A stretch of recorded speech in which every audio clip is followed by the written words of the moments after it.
E aí, pessoal, beleza?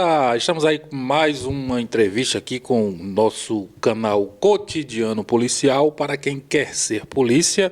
A gente deu um tempinho aí, demorou um tempinho com entrevistas por uma série de fatores, mas já estamos voltando aí com o pé direito, né? Com os dois pés dentro de campo, na verdade. Hoje a conversa boa, que eu já estou sentindo que a conversa hoje vai ser boa, é com o Wagner Falcão. Ele é presidente da AGEPEM. É a AGEPEM ainda, Wagner? É a AGEPEM ainda. Pronto, que é a Associação dos Agentes Penitenciários, agora policiais penais, né? É, Que teve já em alguns estados que eu vi que o pessoal já mudou o nome. mudou. Aqui também. Aqui já mudou, né? Aqui já mudou também. Pronto, então a gente vai conversar com o presidente da associação aí. Muita conversa boa aqui que eu já estou sentindo. Então vamos embora logo. Meu querido amigo Wagner Falcão, desde já agradecer, né, sua presença aqui, ter aceito o convite e conversar com a gente, bater esse papo aqui. Eu que fico grato pelo espaço, né? Afinal de contas, o público normalmente que acompanha é um público que quer acompanhar a situação da vida policial, e é muito importante para a gente trocar essa ideia, porque, de fato, a gente vai falar aqui a realidade hoje da polícia aqui na Paraíba, em especial a Polícia Penal, né, a mais nova polícia do Estado, e ver como é que vai ficar o futuro da gente, aí essas expectativas, o que é que o governo tem dito sobre a nossa situação e o que a gente pensa que deve ter aí no futuro próximo. Pois Wagner citou, Falcão citou uma situação aí bem interessante. O público uma parte considerável desse nosso público é a galera que quer ser polícia, né? Seja civil, militar, penal, quer fazer concurso para a polícia, e a gente vai falar sobre concurso, mas tem a outra parte do nosso público que já são os policiais que estão aí, principalmente na Polícia Penal, estão aí pelo menos numa boa expectativa de melhoras para um futuro breve ou não, enfim, a gente vai conversar sobre isso. Existe pelo menos uma expectativa muito boa. Já existe uma conquista boa que a gente sabe que tem, mas enfim, isso é conversa para frente. Vamos começar sobre a questão de concurso, Wagner. Vamos contemplar um pouco essa galera concurseira. Me diga uma coisa, o sistema penitenciário até então só teve um concurso público, né? Exato, só teve um. 2008, que inclusive tenho a honra de ter sido um dos aprovados, fiquei lá durante 6 anos, mas só teve um. E me diga uma coisa, o efetivo, eu sei que desse tempo para cá, 2008, 2009 para cá, muita gente já saiu, mas como é que está a questão do efetivo? Existe essa necessidade de um concurso logo para a Polícia Penal na Paraíba? Existe. De fato, nós temos uma quantidade, porque normalmente o governo ele observa 2 situações para fazer concurso para sistema prisional. Uma é a quantidade de preso, certo? E outra é a estrutura. Às vezes você tem uma estrutura, diminui a quantidade de servidor, uma estrutura boa. Se você não tem uma estrutura adequada, você aumenta o número de servidor para preencher o vazio das estruturas. E a quantidade de presos, ou seja, nossa quantidade de presos ele vem crescendo, é comum, isso é a nível Brasil, né? Não é uma particularidade da Paraíba. E como só teve um concurso, muitas pessoas já saíram para outros concursos, usaram a função como trampolim ou, de repente, conquistaram outra profissão melhor e aí saíram. Outros já se aposentaram, e, afinal a gente tinha o advento de pessoas de desvio de função, que trabalhavam na função de agente penitenciário da época, né, por falta de efetivo. Certo? Tinha os prestadores, que agora uma grande parte também saíram. Então, assim, foi ficando só os concursados, na sua grande maioria, que tem até um impasse aí sobre ainda a absolvição de alguns funcionários que trabalharam no sistema antes de ter a Polícia Penal. Sim. Né? Tá essa discussão ainda política. Mas, enfim, há necessidade até por causa da demanda de atribuições. Porque a visão do policial penal, quando foi criada, a Polícia Penal, ela tinha uma imagem anterior que era o antigo carcereiro, que era apenas a pessoa que tratava de rebeliões, que trancava presos e abria celas, enfim, era essa visão que se tinha do sistema prisional e dos seus funcionários. A visão mudou totalmente nessa discussão da Polícia Penal, porque a segurança pública ela precisava evoluir. A criminalidade ela se organizava e a polícia desorganizava, a verdade era essa. A gente precisava ver todo o ciclo de segurança pública, que aí o sistema prisional era descartado erroneamente e depois viu-se que era o ponto fulcral da segurança pública estava no sistema prisional. Por quê? Não existe a pena de morte, não ser casos bem isolados na Constituição, certo? Mas no Brasil você é julgado, condenado e um dia sai. E se você não quebrar esse paradigma do ciclo vicioso da criminalidade, certo? Você vai forjar mais assaltantes dentro lá do presídio, onde é um lugar que ele está ali, fácil de você operar, fácil de você trabalhar e trazer para a sociedade de uma forma diferenciada. Certo que todos não saem ressocializados, mas há essa necessidade de ter um esforço governamental nesse sentido. Paralelo a isso, trabalhar naquele local onde é um centro de informação, certo? É difícil você acompanhar um na rua. Ali dentro é mais fácil você acompanhar todos.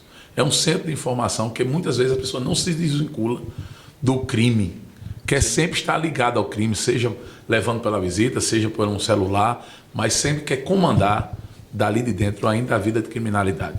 E aí a gente tem que conseguir formar uma barreira de tal forma que ele não consiga ainda delinquir, certo? Ou seja, trabalhar lá fora a parte criminal e tentar ressocializar.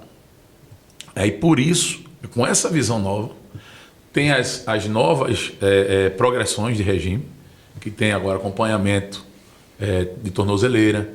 Quando a pessoa quebra um regime, porque ele não deixou de cumprir a pena, ele está cumprindo um regime, está num semiaberto, num aberto, mas precisa ter fiscalizado.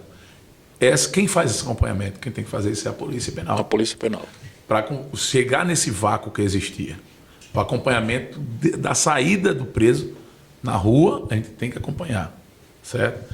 E para isso tem que criar grupos, tem que criar profissionais que tenham a capacidade de ressocializar. E para isso tem empresas agora, por exemplo, a gente aqui na Paraíba tem 70 projetos já de ressocialização.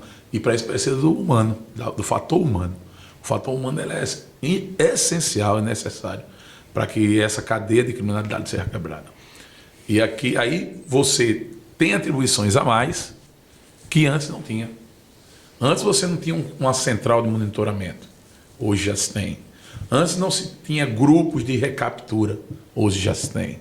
Antes não tinha grupos de inteligências internas para trabalhar integrado com as outras forças de segurança, hoje já se tem.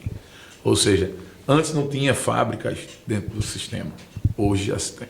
Antes não se estudava tanto como se está estudando, e aí você tem que conduzir a sala de aula, acompanhar, né, dar a segurança necessária até para os profissionais da educação. Né? Inclusive aqui foi, os presos daqui da Paraíba, foi os que mais foram aprovados no SISU. Né? Remissão de penas por você estudar, entendeu? Eles têm entendido dessa forma. Remissão de pena por você entrar no curso superior, e aí eles estão entendendo essa situação também, que ajuda na remissão, ou seja, ele sai, né, mais cedo e tem mais oportunidade. Então você precisa do fator humano, então precisa de mais profissionais. Então esse entendimento, mesmo que você não tivesse um aumento por si só da quantidade de presos para esse tipo de avaliação, você precisaria desses profissionais para outras atribuições que foi trazida com a Polícia Penal. Né? Há essa importância e há essa necessidade. Então o concurso é necessário. Segundo o secretário, que aí a gente não conversou com o governo, mas conversando com o representante do governo, que é o secretário da pasta, ele disse que está em análise pelo governador um concurso para essa área. Não se sabe ainda a data. O que tem previsto é da Civil e agora ele anunciou da PM também, né? Mas a gente ainda não foi anunciado. Mas até onde você sabe, seriam vagas apenas para o cargo de policial penal ou toda essa estrutura que você citou, o pessoal de saúde, de educação, serviço social, por exemplo, seriam abertas vagas também para esse segmento? Não. Não. Apesar de a gente ver a necessidade, mas dentro da Polícia Penal, a discussão é só com a Polícia Penal e não com os funcionários do sistema prisional. É necessário, o pessoal do administrativo, a gente sabe, é necessário profissionais também de outras áreas, por exemplo, de psicólogos, por exemplo, médicos, dentistas, é necessário. Mas não necessariamente tem que ser da pasta da administração penitenciária. Pode ser relocados de outras secretarias. Sim. Então, eu não tenho essa informação. Certo. Me diga uma coisa, há alguns estados, eu não sei quantos, mas alguns estados a gente sabe que o sistema penitenciário, por exemplo, toma conta das guaritas, dos presídios, né? Existe algum pleito, algum projeto, algum interesse, não sei, alguma conversa para que isso aconteça também na Paraíba, não? Veja bem, por lei, a Polícia Militar, ela é quem faz a guarda externa, E aí tem essa função da parte externa. Fica esse vácuo até o quantitativo de funcionários da guarita, porque eu acredito que guarita é fiscalização interna, né? Porque pela guarita você repele, inclusive, situações internas, né? Internas, de tentativa de fuga, aquilo. Então, é uma na verdade, a guarita, ela fica literalmente em cima do muro, em né? cima do muro. O cara fica em cima do muro. Mas, se você avaliar, a função principal da Polícia Militar é a função ostensiva. Isso. Ela tem que estar na rua, ela tem que combater o crime, como faz com muita presteza aqui no nosso estado. A briosa Polícia Militar está de parabéns. Meio com todas as dificuldades, ela tem apresentado excelentes números para o estado, na parte de segurança. Então, ela tem que estar na rua. Deixa o presídio para quem sabe trabalhar dentro do presídio, para quem entende, porque assim como qualquer eletricista sabe pegar, está a todo tempo mexendo na eletricidade, você não vai botar um marceneiro para trabalhar com eletricidade. É outra função. Quem tem que trabalhar com preso é quem vive com preso, quem entende a medo do preso. Você muitas vezes, o preso lhe conhece até no andar, e você conhece o que o preso está pensando até no olhar.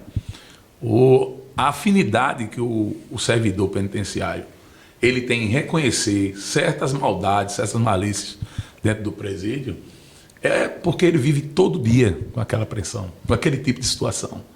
Um servidor que tem 20 anos de serviço jamais vai ser comparado a um servidor de 2 anos, 3 anos de serviço. Porque ele já viveu várias situações, que até quando faz um silêncio demais, ele já faz uma batida. Ele diz, não, tem alguma coisa errada. Tem alguma coisa errada. Ele vai tendo aquele feeling, né, do que está acontecendo dentro do sistema prisional. Então, essa comunicação nas guaritas, juntamente com as pessoas que estão no pátio, a turma de dentro mesmo, você começa a ter uma visão diferenciada. A gente vê aí que hoje tem um advento do drone, uma entrega de drogas ou de celulares, querendo burlar a segurança. Esse é um problema muito sério, inclusive a gente já falou até com o secretário para comprar chama-se um canhão magnético, né? Você consegue monitorar, pegar esse tipo de criminalidade, inclusive sabendo quem é que está operando, sabendo onde se localiza o operador, que é, no caso, uma pessoa externa. Sim. Que pela alocação de coordenadas consegue, naquele lugar, exatamente naquele lugar, colocar um pacote com alguma situação criminosa. E essa visibilidade, esse contato de um guarda com o outro, para que consiga ainda resgatar isso aí, muitas vezes falta entre a PM e o sistema prisional. A PM vai ter um centro de informação, a gente tem outro centro de informação e às vezes não conseguem se alinhar, né? Então, o bom mesmo era que a gente tomasse conta das guaridas sem sombra de dúvidas. Que necessariamente teria que haver outro concurso. necessariamente teria a ver Porque com concurso. hoje não tem efetivo para isso. Não tem. Sistema Não penitenciário tem. da Paraíba. Não tem e é necessário. Muitas vezes a pessoa vê tem uma visão do sistema prisional como se fosse um depósito humano de criminosos, né? E muitas vezes essa visão não é a correta. Não se pode deixar ali um depósito. Não se pode fazer, muitas vezes, uma pessoa que cometeu um crime, às vezes de menor potencial ofensivo, e está ali para cumprir a pena, mas junto de leões da criminalidade. Porque sempre vai haver. Não tem o sistema prisional, eu acho que só o federal tem essa estrutura de separação por crimes, mesmo a LEP mandando, de presos. Você é um ladrão de galinha, você está junto com um ladrão de banco. O ladrão de galinha também fica um pouco exagerado, né? A gente sabe que ninguém vai preso por roubar galinha. Só para a gente não colaborar com... Porque às vezes a gente escuta muito isso, né? Ladrão de galinha, cara, porque roubou uma lata de leite. Não é mais assim. Não, você está correto como é que chama? Você quer passar o sentido, tudo bem, a gente entende o que você quis dizer, né? Eu só aproveitei como um gancho, porque às vezes eu vejo a galera por aí na imprensa, em todo canto, nas mídias, dizer, o cara tá preso, a mulher foi presa porque roubou uma bolacha. Ninguém fica preso porque roubou uma bolacha, né? Vamos devagar. Mas eu entendi o que você quer dizer, e eu concordo. São presos com crime de menor potencial em relação a outros, obviamente, né? Que realmente não tem como você, não faz sentido você misturar essa galera. Mas entendi. Você quer ver um problema muito sério, é quando se... Porque você tem que ir lá ver todos os tipos de crime, né? E muitas vezes são crimes que o próprio preso ele não aceita. Por exemplo, o tarado. Isso. Né? O Maria da Penha, digamos assim, o que bate na mulher. O preso não aceita. A massa carcerária. Como é que você vai alocar essas pessoas dentro do sistema prisional? Como é que a gente vai garantir a segurança dessas pessoas? Porque, afinal de contas, está ali dentro, a função da gente é guarnecer, fiscalizar, alimentar, cuidar, de certa forma, e evitar que tenha alguns transtornos com a saúde dele. A gente não pode deixar. Sim. Eu falei, ele tem que estar ali para cumprir a pena, não para ser punido excesso além da pena. Por exemplo, uma tortura, ele não está ali para isso. E hoje, para você ter ideia, a gente tem 80% do nosso efetivo com nível superior. Ou seja, é fácil você entender as coisas, você saber lidar com esse tipo de situação, porque você vira um psicólogo natural. Exato. Você vira, imagine você, uma pessoa com dor de dente, e só tem um dentista, e tem uma lixa de 300 pessoas, você tem que escolher quem está com dor de dente e dizer o seu só na próxima vez. E o cara permanecer com aquela dor ali, por falta de estrutura.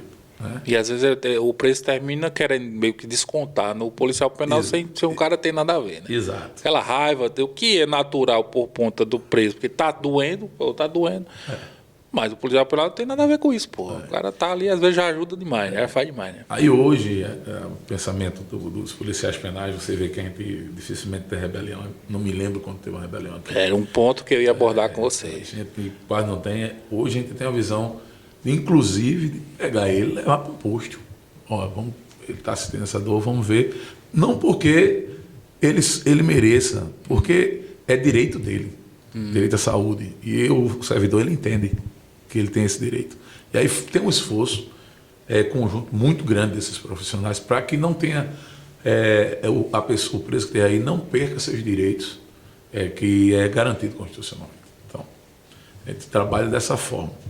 Mas a estrutura, ela desorganiza muita coisa. A gente quer fazer mais, mas a estrutura não organiza. Tem aí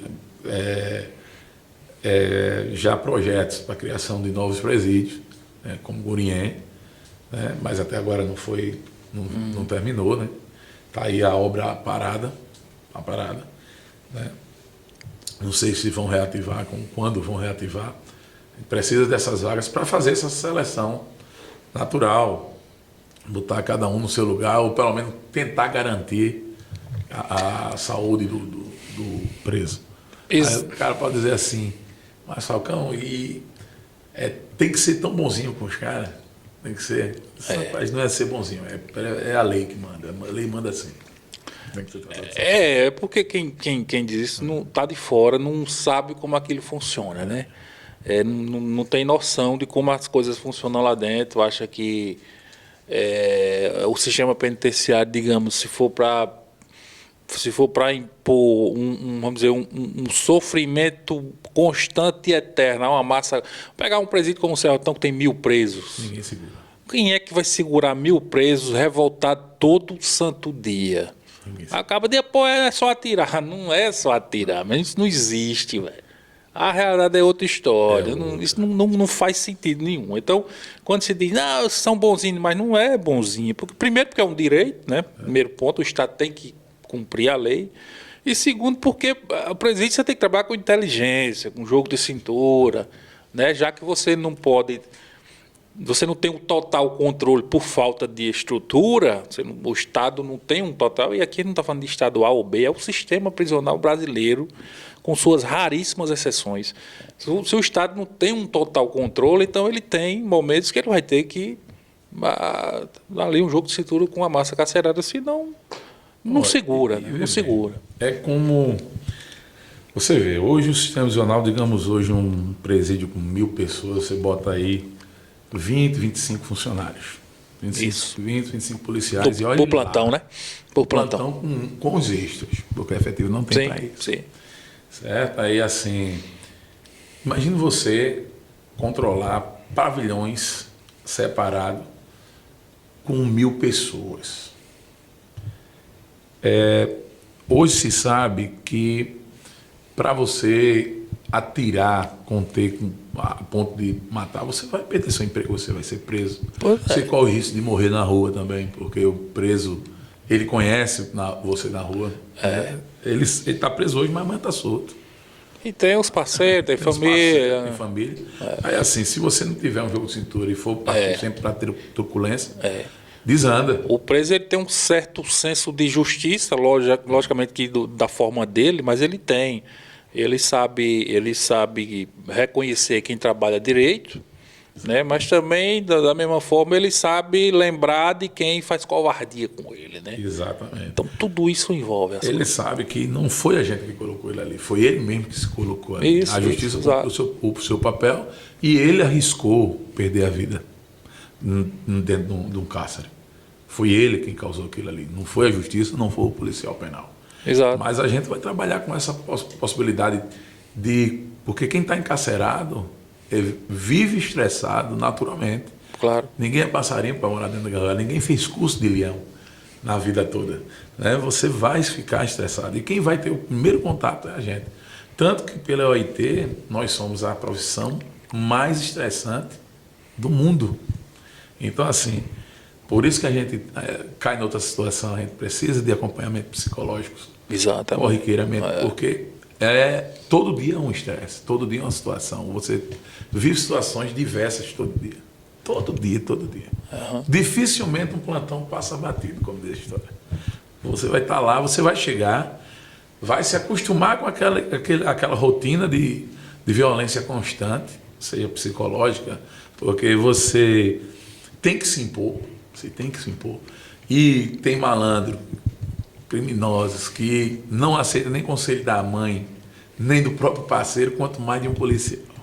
Mas mesmo assim você tem que manter a disciplina, tem que manter a moral e manter tudo dentro que a justiça manda. Para que, senão, reflete o sistema prisional, muitas vezes reflete na rua. Por isso que é importante a integração. Você vê aí outros estados que tem a figura do chaveiro, que já perdeu o controle, o próprio sistema perdeu o controle do seu público, né, que é os presos. Sim. Perdeu. Só para a turma entender, a galera que está assistindo, o chaveiro é quem? O chaveiro é um preso de confiança que fica responsável pelo tranca e destranca dos presos. Preso fechando preso. Pega a chave e vai lá fechar o preso. Porque não tem efetivo e não tem mais coragem a pessoa não tem mais coragem de entrar ali, de controlar. Aqui não, aqui entra em qualquer pavilhão, a gente que entra, a gente é quem conduz o preso para onde seja que for, algemado ou não, certo? Mas a gente tem um controle total. O sistema prisional da Paraíba, ele está de parabéns. É controle total das suas unidades, certo? Não tem esse de preso de confiança que manda aqui, ali. Não tem não. Pronto, para a gente entrar ainda aí na onda aí dos concurseiros aí. O cara passou no concurso, passou no concurso, foi aprovado, vai trabalhar amanhã. O que é que ele vai fazer? Diga aí. Qual é a rotina aí do policial penal? Primeira coisa, isso aí eu tive, quando eu cheguei, eu tenho já 15 anos de sistema prisional, como policial penal, era agente penitenciário, agora policial penal. E a primeira coisa que você deve aprender é a não confiar, a sempre desconfiar, sempre. Não se tem preso de confiança. Primeira coisa, aprenda isso. O preso, tem muito preso que já lhe enganou lá fora. Foi um estelionatário que ligou para você. Foi um estelionatário que roubou sua bolsa. Foi um ladrão, um furto, que você não sabe nem de onde veio, o cara estava do seu lado. Ou seja, não existe cara bonito, cara feio, conversador. Não existe, você tem que desconfiar de todos. Você não pode ter uma amizade, achar que o preso está ali e é seu amigo. Você não pode. Primeira coisa é essa. Segunda coisa, ter o espírito de corpo. O que é isso? Você colar nos seus pares. Você tem que interagir com seus pares. Porque você sozinho ali não é ninguém. Ninguém. Você vai depender muito um do outro. Principalmente em momentos de conflitos. Principalmente. Você tem que ser amigo. Não pode, mesmo que se tremendo por dentro, você não pode deixar o seu amigo sozinho. Mesmo que se tremendo. Você vai passar por vários momentos de tensão. Mas você tem que ser o braço dele ali também. Mais um braço. É importante. Lembrei de uma rebelião agora, que eu passei com um colega. Eita, acho que ele vai assistir, ele deve estar assistindo. Mas foi bacana. Primeira coisa é essa. Se preparar, sempre se preparar. O sistema prisional aqui da Paraíba, ele não prepara você para esse primeiro contato.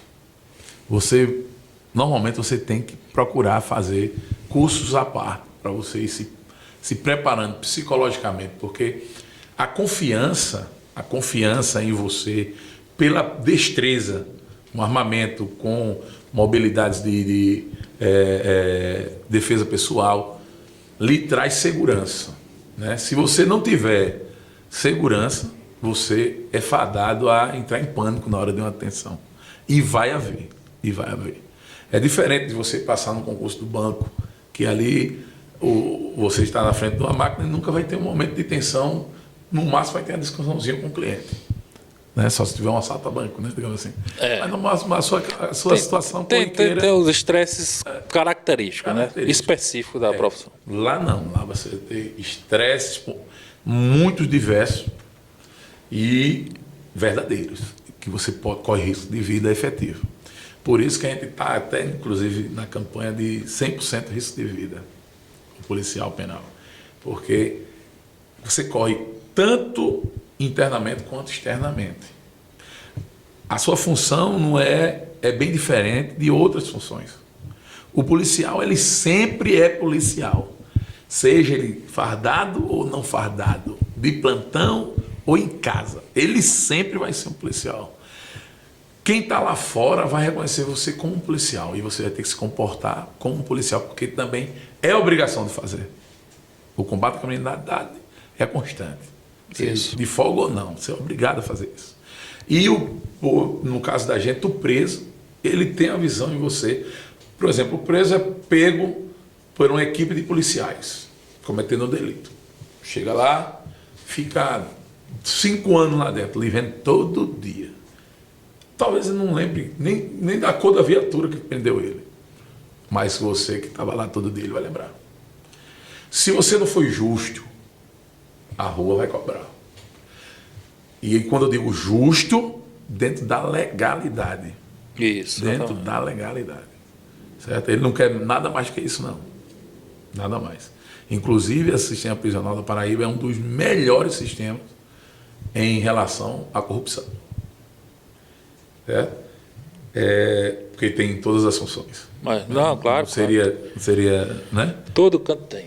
Hipócrita de falar que não existe. Mas, assim, nos casos que houveram comprovadamente alguém que se corrompeu, normalmente foi o próprio policial penal que desvendou e prendeu. E prendeu voz de prisão. É baixíssimo o nosso índice de corrupção.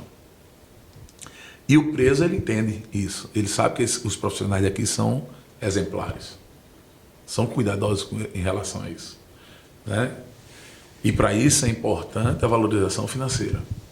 Porque a tentação é todo dia. Todo dia. Se você baixar a cabeça, você é levado ao inferno. Porque se entrar nesse caminho, vai para o inferno. Acabou sua vida. Se cedeu uma vez, mas fez algum esquema com algum preso, já era. Não tem mais que... meio que a tua agora é da galera. Tua agora é da galera. E aí, ou vai ser pego rápido, porque ali você não sai mais, você não tem como sair. É diferente de outras profissões que você se corrompeu naquele momento, vai embora, sumiu. Não, ali você virou refém. Né? Ali você virou refém. Os caras já não respeitam mais, né? Assim... Não respeitam. A gente vai notar. Vai notar. Porque a todo momento você tem que se impor como profissional. Um profissional desmoralizado não vai se impor nunca. A todo momento, todo dia é dado ordem. Entre aí, mão para trás, agacha aqui, passa por ali, né? Sempre está dando ordens. E um desmoralizado, ele dá ordem a ninguém. Não, é por isso que eu digo, a gente tem um controle muito bom, porque a gente hoje tem respeito dos próprios presos. Tem respeito dos presos. Dificilmente ele enfrenta a gente. Você falou em controle, eu até tinha citado. Realmente, por exemplo, na Paraíba faz um bom tempo que não se vê história de rebelião, né? Registro de rebelião. Rebelião mesmo, pesada. Claro que lá pode ter uma reclamação, um motim, aquela coisa mais de rebelião mesmo, já tem um tempinho, né? Que não... A gente tem grupos, além de ter esse tratamento dentro da justiça com os presos, que evita essa situação, né? A gente tem projetos ressocializadores e a gente tem grupos táticos efetivos, muito bons. A gente tem o GPO, a gente tem a Força Tática, que são muito bem treinados, pessoas altamente capacitadas. A gente leva esses profissionais para outros estados, como exemplo, ou seja, nós estamos exportando profissionais pela qualidade tática que se tem aqui na Paraíba, certo? E esses profissionais não ganham nada mais por isso, é só pelo o prazer de trabalhar dessa forma, certo? Não são gratificados, inclusive, nenhum dos nossos grupos são gratificados. Isso é um erro muito grande, né? Visto que qualquer outra força policial que participe de um grupo especial tem que ter alguma bonificação, né? E não existe. Lá é só trabalho mesmo. Trabalho e vontade de fazer. Falando de rebelião ainda, eu acho que é o maior medo do concurseiro, né? Do concurseiro que tem interesse de entrar no sistema penitenciário. Eu acho que o grande medo, acho que não só dele, tem gente que diz, eu não passo nem na calçada de um presídio. Obviamente que acho que é o medo de uma rebelião e você pega o refém.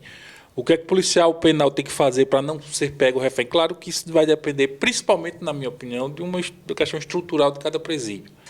Mas tem, assim, alguma medida que ele deve sempre ter em mente para não ser pego refém?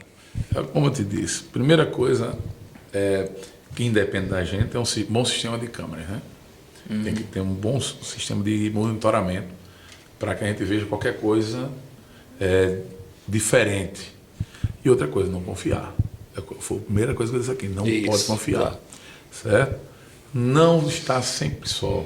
Por exemplo, tem uma situação no PB1 há um tempo atrás de que o servidor abriu a grade, 2 presos, né, inclusive um de alta periculosidade, e que se agarraram com a gente. E conseguiram ainda tomar a arma e atirar nele. Atirar nele. E aí a gente conseguiu abater o preso, que ia matar mais gente, obviamente, certo? Mas que mostrou que ali precisava de mais outras pessoas, né? Naquele momento ele não teve a devida cautela naquela situação específica. Né? E serviu de exemplo para outros companheiros, pois é um ótimo profissional, mas no primeiro descuido, a vida dele ficou em xeque. Confiou, né? Confiou no preso. Né? Não, talvez tenha sido a confiança em você mesmo. Você confiou, mas não teve a cautela de ter outros companheiros fazendo sua cobertura. Porque assim, você, quando vai extrair um preso, você tem que ter a cobertura. Né? Então, assim, normalmente os casos de rebeliões, quando uma pessoa é pega, é justamente numa situação dessa. Você ali está meio que vulnerável. Se ele notar que tem outro na sua contenção, olhando com você, o preso já olha para cá. Ou então, que a gente chama ataque de boiada. Eu acho que eu toquei aqui. Ataque de boiada. Ou seja, sai todo mundo de uma vez, que diz, ó, quem morrer, morreu. Já vi isso aí. Quem morrer, morreu. E aí, meu amigo, peça a Deus. A boiada ataque de boiada, peça a Deus que não aconteça. É raro. Pode acontecer. Muito raro, pode né? acontecer. É raro. Eu já vi isso em Alagoas. Um ataque de boiada. O cara conseguiu quebrar o cadeado e ficou aguardando a gente abrir o portão principal. Quando saiu, ele já tinha quebrado um ou outro, não tinha um monitoramento de câmeras. Quando viu, tinha umas 4, 5 celas. Tudo solta, né? De uma vez só. Abriram e partiram para cima daquele estouro de boiada, e aí, meu amigo, foi tiro. É porque, assim, tudo, como eu disse, tudo depende da estrutura do presídio. É verdade. Porque, assim, beleza, ele estoura a grade lá onde ele está, mas para sair do presídio é outra história, né? É outra história. Ele pode vir a boiada todinha explodindo grades. Porém, para sair do presídio, por exemplo, tem vários portões, né? Um presídio como o Serrotão, por exemplo, portão 1, portão 2, portão 3. Ali tem sempre agentes armados, tem pessoal de guarita. Então, assim, realmente tem que ter coragem para fazer esse ataque, porque muita gente vai morrer. Vai morrer. Muita gente vai morrer. É raro, porque justamente, ninguém. Você vai na frente, fica um empurrando o outro. Porque a linha de frente vai morrer. Mas, enfim, é muito raro acontecer isso. Mas eu achei interessante, eu queria tocar no assunto, voltar a essa questão do PB1 que você falou, nesse exemplo aí. Porque, vamos lá, eu digo a gente porque eu já trabalhei, né? Mas o policial penal, ele sabe que muito raramente, muito dificilmente, um preso que fez aquilo, tomou a arma de um agente do policial penal e atirou nele, ele não ia conseguir fugir da lei. Não. Por ter feito isso. Ele não ia conseguir fugir. Então, veja só a cabeça de um encarcerado. De loucura. De loucura. Veja só a cabeça do encarcerado. Valeu, irmão. A cabeça do encarcerado. Ele não ia conseguir fugir dali. Ele pegou a arma, atirou no policial penal, tentou matar o cara, mas não ia conseguir fugir. Então, ele fez isso por quê? Às vezes não tem nem nada contra o cara, mas você vê a cabeça de alguém que está preso, né? Mas especificamente, esse cara, ele tinha vários crimes, vários anos para cumprir, já tinha sido condenado, certo? E aí, a perspectiva, ele já era de uma certa idade, a perspectiva é que ia passar muito tempo ali e ia morrer dentro da cadeia. Então tem esses casos também. E muitas vezes o cara vira o que assina, que a gente diz. Que para ele sabe que não vai sair mais. Então, ou vai, por exemplo, a pessoa está com 50 anos e pegou 30 aí. Ele já está praticamente morto. Já que eu estou lascado mesmo. Eu vou assinar quantos crimes for, que eu fico por aqui mesmo, eu vou ficar aqui. Né? E assim, nesse caso foi um desses. E ele ou eu saio ou eu vou morrer aqui. Aí ele tentou de tudo, mas aí foi fatal, né? A pessoa pode até tentar, mas não, porque tá preparado a gente sabe que numa situação dessa, o cara não tem como fugir. Você não foge fazendo isso, pegando o agente refém, não foge. Agora não aqui, foge. Numa cadeia. O cara tentou dar uma espetada no agente, ainda deu no braço, mas levou um tiro para tentar fugir. Levou um tiro. Simples demais. Pois é o risco que ele quer. Pode até fazer. Mas vai também para bala, porque todo mundo aqui tem uma pistola. Pelo menos. Pelo menos, exatamente. Então, assim, é um pouco aí da galera que está assistindo aí o cotidiano policial, um pouco mesmo do que se vivencia no presídio, né? No sistema penitenciário. Mas vamos dar uma aliviada agora, né? E falar um pouco. Já tem quanto tempo? 40 minutos? Pois é, para não esticar demais. Então vamos dar uma aliviada agora e falar agora sobre a AGEPEN, especificamente, as demandas, as lutas e as conquistas, né? Como é que está a situação, qual é o cenário hoje dessa demanda sindical do policial penal na Paraíba, dos policiais penais da Paraíba? Como é que está aí as conversas? Bom, na verdade é o seguinte, nós tivemos, de 2 anos para cá, vamos falar agora só no governo de João Azevedo, né, que a gente está vivenciando, e as batalhas já estão sendo traçadas em cima disso que a gente está vivenciando aqui no governo do João, certo? Nós vivemos um momento bom em relação ao sistema prisional de uma forma geral. O governo João ele investiu em armamento, em coletes, em viaturas, em estrutura, dando mais condições, mudança de hábitos com alguns profissionais, certo? Que a gente vivia sendo perseguido a todo momento. Quando se chocamos com um secretário, né, que não vale a pena nem pensar no nome, certo? Que praticamente perseguiu uma categoria inteira por sentimentos pessoais, que não era da nossa categoria, e tem um sentimento pessoal que não gostava da gente. Né? E aí foi mudado, o governo João vem mudando nesse sentido. Mas aí veio também um plano de carreira da gente, que foi colocado em 2019. E agora, Falcão? Então está tudo Lady Laura, como diz a história, está tudo azul da cor do céu? Não, não está. Deveria estar, queríamos que estivesse. Né? Apesar, porque o governo está olhando para o sistema prisional. Talvez seja o único governo que olhou realmente para o sistema prisional. Mas para o sistema, para você entender quando eu falo para o sistema, eu falo, por exemplo, você é um profissional e diz-me assim, ó, esse cara é um ótimo programador, então eu vou contratá-lo. Se você não der o computador, ele não vai fazer nada. Então ele tem que dar o computador, ele tem que dar a estrutura. Se quiser aproveitar o bom profissional, que quiser que está o trabalho bem feito. Foi o que ele fez. Ele deu a estrutura. Ele deu armamento, ele deu colete, ele deu viatura, estrutura. Mas agora falta o servidor. E aí é onde entra a AGPEN. É aí onde entra a Associação dos Policiais Penais. Para lutar não só pela situação do sistema prisional, e sim pela pessoa que está ali trabalhando. Por quê? O sistema prisional só funciona se essas pessoas estiverem bem. E aí, quando eu falo bem, é bem financeiramente, certo? Porque se você não estiver financeiramente bem, sua estrutura todinha é abalada, toda.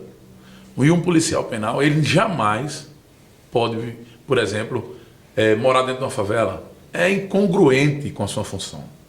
Seu filho não pode estudar próximo à favela. É incongruente. Ele não pode estar andando de ônibus. Infelizmente, é incongruente. Porque você se depara corriqueiramente com as pessoas que você custodiou. Até os lugares você tem que escolher. Você não pode mais frequentar todos os lugares. Perde a vida, um pouco da vida social. Perde totalmente a vida social. Perde totalmente. E pelo estresse adoece. Então vai viver tomando remédio. A verdade é essa. Então, assim, financeiramente, em 10 anos, a gente não evoluiu praticamente nada. A gente fez uma análise esse mês, né, justamente da parte financeira. Se você observar 2010 até agora, 2021, teve uma perca salarial de 76%. Então, não está bom. Não está Lady Laura, não está azul. Enquanto o Estado ele tem um avanço de 105% de arrecadação. Só no governo João Azevedo, a inflação, e aí a culpa dele é da inflação, né? Temos uma perca aí de 22%. Certo? Contabilizando já o aumento que ele deu em 2020. Porque ele deu 5%, mas houve um aumento da alíquota do PB-Prev, e aí ficou um ganho real de 1,46% em 3 anos de governo. Então você observa que não tivemos ganho praticamente nenhum financeiro. Ah, mas teve um plano de cargo. Plano de cargo, a gente agradece muito. É muito importante para qualquer categoria, mas apenas foi feito o que foi justo para uma situação que os outros funcionários públicos já tinham. E para apresentar o melhor salário, porque o plano de cargo não é só para aumentar o dinheiro, é para você se qualificar para prestar o melhor serviço, né? À sociedade. Um profissional mais qualificado apresenta o melhor serviço. Então, o plano de carga tem essa função, essa finalidade. Então, foi dado o plano de carga, mas com um vencimento baixo. Para nós, naquele momento, foi um grande ganho, mas há um momento de recuperação. Esse plano foi dado quando? 2019. 2019. Junho de 2019. Não contempla os interesses da categoria? Não contempla e ajuda. É aquele ruim com ele, pior sem ele, como diz a história. Sim. Por quê? O plano de carga é plano de carga, carreira e remuneração. Não foi dado em cima da remuneração. Foi dado em cima do vencimento. A tabela de aumento nosso, escalonada, é em cima do vencimento. Entendi. Se é na remuneração, deveria ser no vencimento, no risco de vida, no gás, na bolsa e no auxílio alimentação. E não foi dado. Existe uma tabela em cima do vencimento. Então não é um plano de carreira e remuneração. Na remuneração, você sabe que é diferente do vencimento. Entendi. Então, foi feito de forma errada. Por exemplo, o nosso risco de vida, que está lá no plano de carga, é 50% do seu vencimento. Por que 50%? Existe meia-vida? Você ter um risco de vida pela metade? Ou você morre ou você não morre, meu amigo. Então, assim, é uma luta que a gente vai travar, uma luta, quando eu digo no bom sentido, né? Ou seja, é um dos esforços que a gente vai colocar, no sentido de ter o reconhecimento desses 100% de risco de vida, né? Até porque o governo agora está falando que vai dar o subsídio, já anunciou, já foi para a mesa de negociação falar sobre esse subsídio, mostrar, né, o subsídio, né? Mas ainda está esse impasse de como vai ser formado esse subsídio. E uma das coisas que a gente tem certeza é que a partir de depois de janeiro a gente não se fala mais em risco de vida, porque vai ser formado o subsídio. Então, precisamos discutir nesse momento, e agora com urgência, essa incorporação do risco de vida, porque talvez em janeiro a gente tenha uma oportunidade, né? Paralelo a isso, tem outras demandas. Tem muitas outras que estão sendo feitas de forma errada. Por exemplo, o extra da gente, para todos os funcionários, para todos, seja ele privado ou público, você paga a hora extra baseado no seu salário, né? Ou seja, na sua remuneração, mais 50% da hora. Hoje, aqui na Paraíba, não se paga dessa forma. Paga em cima do seu vencimento e não da sua remuneração, e não acrescenta 50%. Então, é um extra capenga, né? Está manco o extra. Está sendo de forma errada. Nem só para a gente, para a Polícia Civil e para a Polícia Militar. Está tudo dessa forma. Então, a segurança pública tem que ter uma atenção diferenciada nesse sentido, porque está sendo massacrada financeiramente. A verdade é essa. Todas as situações, seja de qualquer uma das forças policiais, não está melhor do que em lugar nenhum do Brasil. A gente está amargando dos piores salários do Brasil. Ah, mas isso é de antes, é um problema de antes, isso é uma herança maldita para o governador. Eu entendo isso e tenho certeza que ele vai tentar consertar essa situação. Mas para isso você tem que ouvir os servidores, sentar na mesa, a gente tentar ajustar uma coisa condizente. Por quê? O governo, graças a Deus, foi uma boa administração e vive uma situação hoje bem melhor do que qualquer ano da história da Paraíba em relação às suas finanças públicas. Por quê? Tem um superávit que já o mês passado já estava em 1 bilhão e 400 milhões. Tem um prognóstico para chegar até o final do ano com 2 bilhões em caixa de superávit. Ou seja, superavitário. E tem uma margem na lei de responsabilidade fiscal que nos dá a oportunidade de sermos agora corrigidos, pelo menos em parte, essa deficiência que foi criada em outros governos e nessa inflação que tem agora no governo João. Então, o que a gente aguarda é um bom diálogo, uma abertura, que até agora não teve, certo? Começou-se uma abertura, mas não se resolveu nada. A verdade é essa. O governo anunciou que já tinha mandado para a sua equipe econômica que liberasse, né, pesquisasse a respeito do subsídio das polícias, mas que até agora efetivamente não se sabe realmente o que está acontecendo, porque não se abre a caixa de Pandora. E dezembro chegou e janeiro é logo ali, que é quando vai ser implementado. Então precisamos sim resolver essa parte financeira das polícias, principalmente da Polícia Penal, que tem algumas coisas particulares, né, que interessa a ela, né, que é inerente a ela. Por exemplo, a gente tem algumas coisas que nenhuma outra força de segurança, nenhum outro profissional do Estado tem. A gente tem um plano de cargo que foi criado 5 classes, e cada classe tem uma bolsa de desempenho, ou seja, um valor de uma bolsa de desempenho de acordo com o que você vai se qualificando. Essa bolsa de desempenho aumenta, mas quando chega na metade da nossa classe, não existe uma bolsa condizente. Ela para. Nós temos classe A, B, C, D e E. Então tem a bolsa da classe A, da C, da B e da C, mas não tem da D e E. Aí a gente recebe como tivesse na C. Nenhum outro profissional tem isso. Então precisa ser corrigido isso. O auxílio alimentação, por exemplo, do policial penal é menor do que as outras polícias. Também tem que ser corrigido isso. Afinal de contas, estamos também polícia, participando também da situação do jogo da segurança pública. Então, tem algumas coisas específicas que tem que ser consertadas e, de uma forma geral, a segurança pública está precisando de atenção. Esperamos que a gente tenha uma mesa de negociação com a segurança pública e com o Fórum dos Servidores. O Fórum dos Servidores também, os servidores estão nessa mesma situação, assim, uma situação difícil, sem aumento de alguns anos, certo? E, em específico, a segurança pública ela precisa, pelo menos, se equiparar às outras, se fosse segurança dos outros estados. A gente aqui tem estados vizinhos que a gente recebe a metade. Não é possível. Rio Grande do Norte, Ceará, Pernambuco, tudo chega ao final da carreira recebendo o dobro da gente. Então, há uma deficiência muito grande para o governo resolver. E não pode ficar calado nesse sentido. E aí a GPEM ela vem lutando para que isso venha a ser resolvido.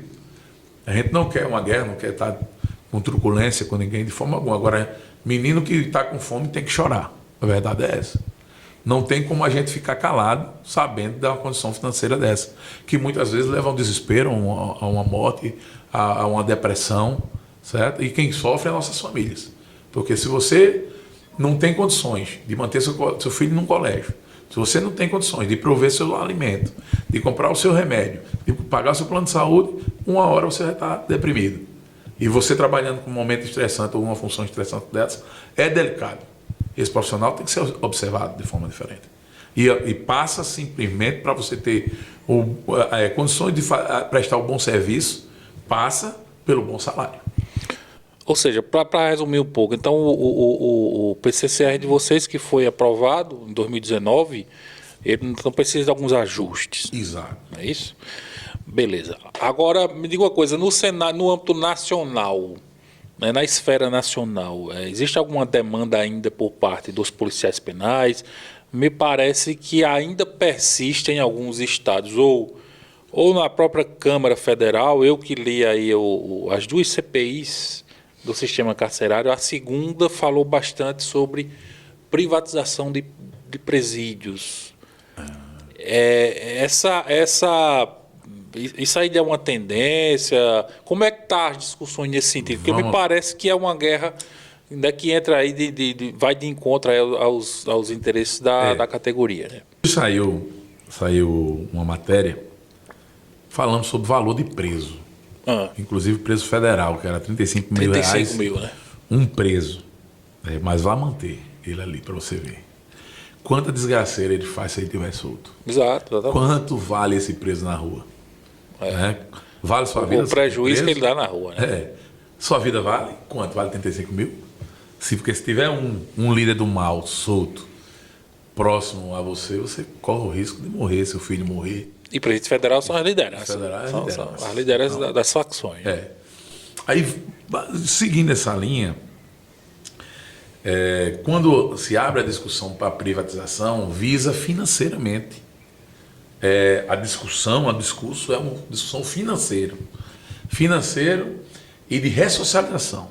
A pregação é justamente o seguinte, que o preso que vai para um presídio privado tem mais condição de ser ressocializado. Porque lá vai ter profissionais de educação, profissionais disso, aquilo, outro. Tudo balela. Tudo balela. Nos anos 70, Estados Unidos foi um dos precursores dessa ideia. E aí começou a ver que piorou substancialmente. Por quê piorou? Se tem mais educação. Não. Piorou o seguinte, primeiro que empresa privada visa lucro. Ela visa lucro. Então ela vai botar profissionais ali mal pagos. Bota um profissional que recebe R$1.000 para cuidar de bandido que pode lhe dar aí 1 milhão, para você ver qual é a coisa. Um profissional que não tem responsabilidade com o Estado, ele tem responsabilidade com o emprego, que pode ser demitido a qualquer hora. Né? É diferente, que vai ser massacrado ali, que o cara vai estar descontente com a empresa privada e que a qualquer momento pode ser colocado para fora. Aqui não, aqui o servidor tem compromisso. Ele sabe que se ele fizer uma coisa, ele mais nunca entra no serviço público. Ele é um universitário, é um cara que tem consciência, é um cara que vai trabalhar em prol do Estado. Você, quando faz um concurso, você não quer mais sair daquele concurso, quer viver ali. Ad eterno, ad eterno. E a empresa ali trata aquilo como hotel. Então, quanto mais inquilinos, melhor para a empresa. Melhor para a empresa. É um hotel, é um aluguel. E que não é mais barato do que o Estado paga. Se fosse revertido, por exemplo, se o preso custasse para o Estado hoje R$1.000, a empresa certamente ia ser R$2.000. E aí os cofres públicos é que sofrer. Porque a empresa vai receber de alguém e é do Estado. É do Estado. Foi visto que ficou bem mais caro. Hoje, para você ter uma ideia, a gente vê presídios privados que tem, empresas privadas, que o preço é valor de R$10.000, de R$8.000, enquanto o Estado gira em torno de R$2.000. Né? Então, qual foi o benefício disso aí? E esses presos que não têm controle estão sendo os presídios que mais estão tendo rebelião. Você vê aí presídios, por exemplo, no Amazonas, que morre gente à vontade, que falta de controle, rebelião uma em cima da outra, enquanto as que são controladas pelo Estado não tem. Né? Profissionais bem qualificados, bem pagos. E aí você tem um compromisso com o Estado. Então, não venha me dizer, não entra na cabeça de ninguém que um presídio privado vai melhorar o sistema prisional. Nem o Estado economicamente, porque ele fica mais caro. Então, o que era para ser investido na saúde, né, na segurança, no magistério, deixa e vai para o presídio, para ser investido em presídio. Que se sabe que ali tem grandes escândalos financeiros. Porque existe a vontade política de ter um controle de uma marmita, de uma empresa que vai vender marmita, de uma pessoa que vai ter uma lavanderia, que vai vender o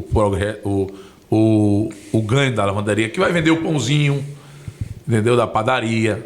Ou seja, há interesses desses contratos escusos, na sua grande maioria. A venda de prisões, por exemplo, nos Estados Unidos, não estou falando nem aqui, estou falando nos Estados Unidos, teve venda de prisões de condenações. Foi descoberto um escândalo. Tem um esquema para pagar por condenação. Para o cara ficar lá mais tempo. Ixi, Maria. Porque é o hotel, quanto mais gente e quanto mais tempo passar, melhor será. Então, foi aí até o judiciário começou a entrar no esquema. Ou seja, não tem nenhuma vantagem. O governo que está querendo fazer isso, ele normalmente tem algum envolvimento dessa forma. Porque fatalmente tem um escândalo depois. E vai mostrar que não tem diferença. A diferença está nos profissionais e quem quer fazer. Porque aqui na Paraíba a gente faz. Aqui na Paraíba a gente ressocializa, bota preso para trabalhar, tem projetos sociais que o preso recebe também pelo seu projeto. Ele trabalha e recebe. A gente tem aqui em Espota um projeto chamado não sei o que de bonecas, Castelo de Boneca. Castelo de Boneca. Castelo de Boneca, que é exemplo. vende na FENEARTE, vende no shopping, vende em feiras livres. Falta presas. Está faltando presa para trabalhar. Interessante. Você observa, a presa, o preso que está ali, quer trabalhar, de vez da família levar alguma coisa e está mandando dinheiro para a família. Isso é quebrar o ciclo de criminalidade. Isso não é explorar o preso. É dar oportunidade para que ele sobreviva, para que quando ele sai ele tenha uma poupança para abrir um comércio e sair, deixar de atazanar a sociedade. Deixar de atazanar, né? Ou seja, tem que ter essa perspectiva. E isso não quer dizer que eu sou do direitos humanos. Não. Eu sei que funciona. Eu estou vendo que isso funciona. É diferente. Eu não estou aqui simplesmente passando pano, como se diz, no preso, não. Porque a disciplina é feita. Agora, é melhor para a sociedade que seja feito dessa forma. Porque não recebe de novo o castigo maldito da criminalidade voltando. Né? Porque nascendo, imagina voltando. Nasce mais e volta mais. Mas onde é que vai parar? Então, pelo menos, se nascer, a gente tem o dever de tentar recuperá-lo. É isso aí. E aí, a privatização é um câncer, por causa da visão econômica de quem quer roubar. Não traz nada de benéfico para a sociedade. Nada. Aí o cara diz assim, eu já vi um capitão no Rio de Janeiro dizer, tem que privatizar porque o pessoal lá vai trabalhar e vai se manter. Mentira. A empresa o Estado vai pagar a empresa de uma forma ou de outra. Pelo aluguel ali, ó. Pelo aluguel. O Estado vai pagar. Ah, mas ele está lá trabalhando. Sim, quem vai lucrar é a empresa. Ele está trabalhando para a empresa. Ou seja, de uma forma ou de outra, a visão é lucro. Mas o Estado tem sua parcela de financiamento, que é bem maior do que se manter hoje com os profissionais que tem. Né? Então, a onda de privatização, inclusive nesse governo, vem sendo grande. E aí eu não quero partidarizar a discussão. Você diz o governo federal. Governo federal. Não quero partidarizar. Mas algumas observações têm que ser dadas. O ministro da Justiça, quando ele era secretário lá no Distrito Federal, ele tentou implementar lá a privatização. E ele vem trabalhando para passar essas empresas nesse sentido de privatização. Por quê? Tem interesses próprios no meio. Né? Eu acredito que o governo federal, de certa forma, nem entenda isso aí. Nem entenda, mas precisa ser alertado. Que algumas pessoas têm interesses pessoais nisso. Porque em discussão nenhuma, em lugar algum, se sustenta a manutenção do presídio privado. Não se sustenta. Eu quero que ele vá para qualquer audiência pública para discutir o que é mais benéfico, privatização ou o Estado tomar conta dos presos, para ver se isso sustenta. O Estado é detentor da segurança do Brasil. O Estado é quem tem que ter esse poder de manter isso aí, de salvaguardar a população. É uma operação do Estado e não de empresa privada. Não tem nada a ver. Não se sustenta. Nenhum país, né, evoluído se privatiza. Nenhum. Aí agora no Brasil tem essa invenção. Só para avisar corrupção. Não tem outra coisa não. Só isso. Porque se não se sustentou em país nenhum, por que sustentaria aqui? Aqui vai ser melhor no quê? O que é que vai ter de a mais diferente desses outros países? Procure ver que os Estados Unidos, agora mesmo o presidente dos Estados Unidos, ele simplesmente revogou todos os contratos. Absolutamente todos, por não ter funcionado. Entendeu? Então, aí aqui o cara quer inventar agora. Sabendo que já deu errado em todos eles, e vai inventar aqui. como você está vendo aqui, o sistema penitenciário é riquíssimo. A gente podia passar aqui 3 horas, 4 horas, mas não pode porque tem toda uma agenda aqui que a gente tem que cumprir. Então, meu amigo Wagner, infelizmente vamos ter que acabar esse papo por hoje, né? E aí, se eu ficar à vontade aí para falar o que quiser, para se despedir aí da galera aí, mas já intimado, né, para comparecer nas próximas, viu? Porque tem pano para manga. Tem muito mano. Obrigado primeiro a você, né, Sal, por ter aberto esse espaço, né? Dizer aí aos concurseiros que a profissão, apesar de estressante, vale a pena, porque se Deus quiser, vamos sempre lutar pela melhoria dos nossos funcionários, né? Sinta-se convidados a, se um dia quiser conhecer o sistema prisional, pode procurar a GEPEN, que a gente lhe mostra realmente o que é ser policial penal, né? Quem quiser passar, saiba que vai ter uma pedreira pela frente, mas que com o tempo você se acostuma, não tem problema algum, né? Espero agora que para vocês, né, quando chegarem aqui, a gente temos resolvido essas pendências salariais. Espero que abra-se o leque de diálogo com o governo, né? Se Deus quiser, vai abrir, e que não seja necessário, né, a gente ter que mostrar com mais ênfase, né, nosso desejo de ser corrigido essas falhas, tá certo? Quero mandar um abraço também para todos os meus pares, né, que certamente vão estar nos vendo, nos ouvindo, certo? Um abraço a todos, dizer que fico muito grato de trabalhar com vocês, que são exemplo para o Brasil, esse funcionário aqui da Paraíba, sem sombra de dúvida. Um abraço muito forte e dizer que dia 7, agora, semana que vem, tem nossa Assembleia e que vocês participem. A gente precisa discutir o nosso futuro, né? E é importante a participação de todos. A união é super importante nesse momento.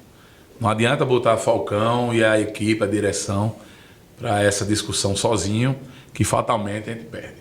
Agora, unidos, somos mais fortes. Um abraço a todos. Beleza pura. Lembrando aí que Wagner Falcão veio aí com a presença vai acompanhado do nosso querido amigo também, Marcelo Gervásio.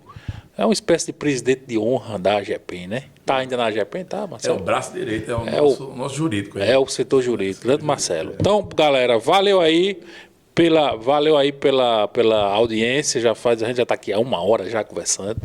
E aquele abraço, compartilhe esse vídeo aí com a galera do sistema prisional de todo o país e do mundo. Vamos levantar o canal, né? Então, meu irmão, valeu, aquele abraço e até a próxima entrevista. Valeu.